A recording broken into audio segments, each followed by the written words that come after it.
مجھے کسی پارٹی کے فیصلے سے کوئی غرض نہیں،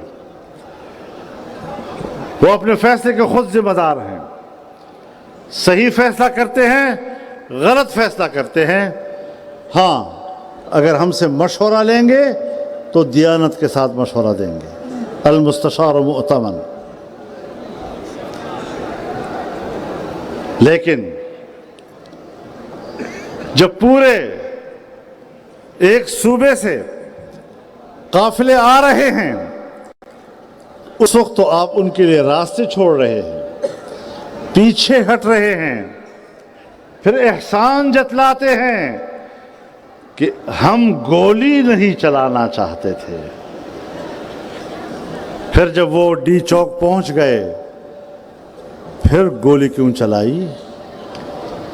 سیاسی کارکن تھے، 2-4 روز بیٹھے رہتے تو بیٹھے رہتے۔ ہم اس حوالے سے بھی حکمرانوں کے اس پرتشدد رویے کی مذمت کرتے ہیں۔ ہر پارٹی کو جلسہ کرنے، مظاہرہ کرنے کا حق حاصل ہے، مجھے بھی حاصل ہے، میرے مخالف کو بھی حاصل ہے، لیکن جس صوبے سے آپ کو شکایت ہے کہ وہاں سے یلغار ہوتا ہے، کوئی کہے نہ کہے، میں بڑے واضح الفاظ میں کہتا ہوں کہ اس صوبے کی حکومت بھی تو تم نے بنوائی تھی، وہ دھاندلی بھی تو آپ نے کرائی تھی۔ جب نہ اہلوں کو آپ حکمرانی دیں گے تو پھر یہی نتائج اس کے سامنے آئیں گے۔ تم نے جمعیت علماء اسلام کے ساتھ زیادتی کی، تم نے جمعیت علماء کا مینڈیٹ چرایا، اور اب حالات بھی قابو نہیں کر سکتے۔ کوئی حکومتی رٹ نہیں ہے، مسلح گروہ علاقوں پہ قابض ہوتے جا رہے ہیں، حکومت کی کوئی رٹ موجود نہیں۔ بلوچستان کی یہی صورتحال ہے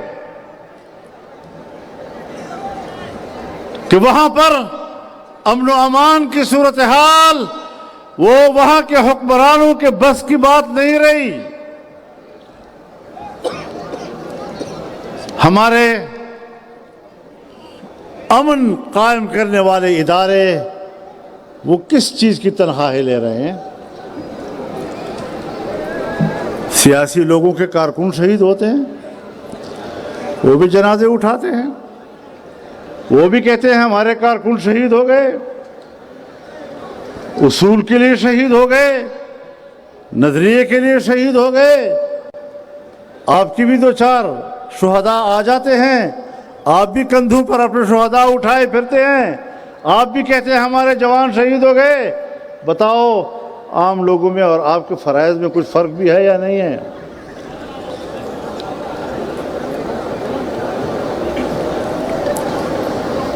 تو ملک کو سنبھالنا ہے، یہ ملک ہمارا ملک ہے، یہ ہم سب کا ملک ہے۔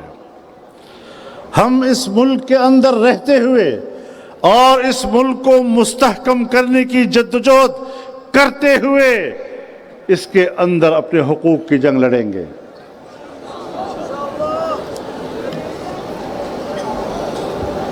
تو پاکستان زندہ باد، پاکستان رہے گا انشاءاللہ۔ نعرہ تکبیر، ہم لے کے رہیں گے، ہے حق ہمارا پاکستان۔ میرے محترم دوستو، ختم نبوت کا مسئلہ آیا 50 سال کے بعد، ایک لمبے عرصے سے یہ کوشش ہو رہی تھی کہ قادیانیوں کو دوبارہ مسلمان تسلیم کیا جائے، لیکن اللہ اپنے دین کی حفاظت کرتا ہے۔ ایسا جھٹکا لگا کہ پھر مجھے نوٹس دیا گیا کہ تم بھی عدالت میں آ جاؤ۔ میں نے کہا میں 72 سالوں میں کبھی جج کے سامنے پیش نہیں ہوا، پہلی مرتبہ آپ مجھے جج کے سامنے کیوں پیش کر رہے ہیں؟ لیکن چونکہ مسئلہ ختم نبوت کا تھا، میں اس کو سعادت سمجھتا ہوں۔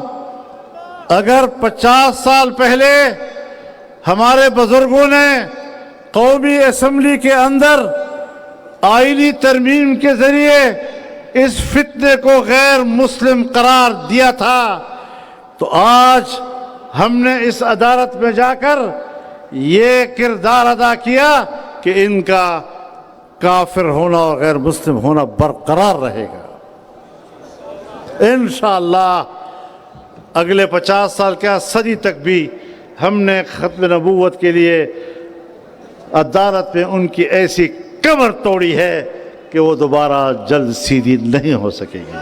نعرہ تکبیر! ختم نبوت!